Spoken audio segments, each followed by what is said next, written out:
question will be addressed to Commissioner Atkinson. If you were the mayor today, how would you handle and resolve the police union contract situation?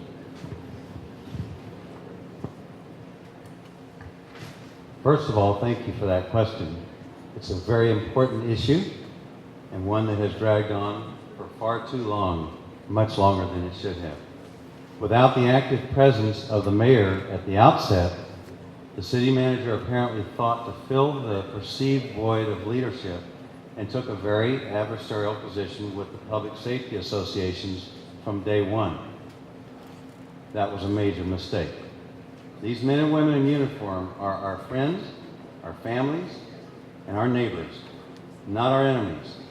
When San Antonio families are in a crisis, a child ingests poison, a worker on a job site gets seriously injured, a grandfather has a heart attack, a business gets robbed. These are the folks that we rely on to come to our aid. They are not civilian employees and should not be treated as civilian employees. The threat to the physical health and psychological health of first responders is not comparable with clerks and white-collar workers in any way, shape, or form. To be clear, public safety costs do not take up 66.4% of the budget. They take up 66.4% of the general fund, which is a smaller fund that makes up less than half the city's budget. And the actual percentage for public safety costs in the overall budget is about 30%. The solution to negotiations is very simple, and it's very easy.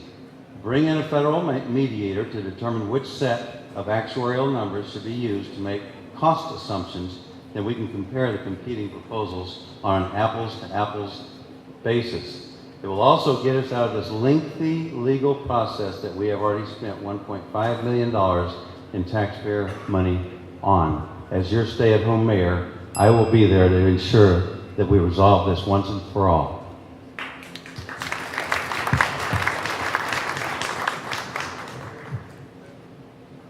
We need to first get clear on what the costs are for public safety. There are 4 components, and we need to make sure we look comprehensively at all parts of the costs.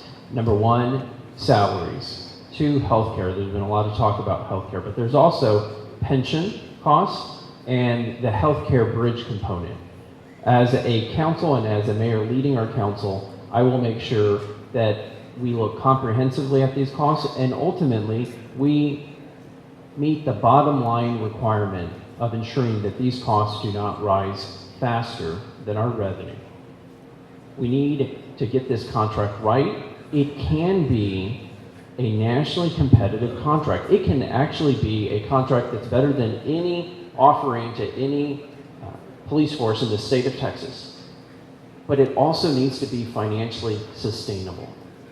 And so one thing that I will do is see the role as mayor as the chief explainer, and not only be a part of the negotiations and making sure that both groups focus on our fundamental interests of public safety and financial sustainability, but also go around our city presenting the neighborhood groups so that we can build the public will to get this contract right. And that means keeping public safety a priority, having a contract that's nationally competitive so that we attract the best talent and keep them, but also that contract be financially sustainable. We can't let any contract with any group bankrupt us as a city.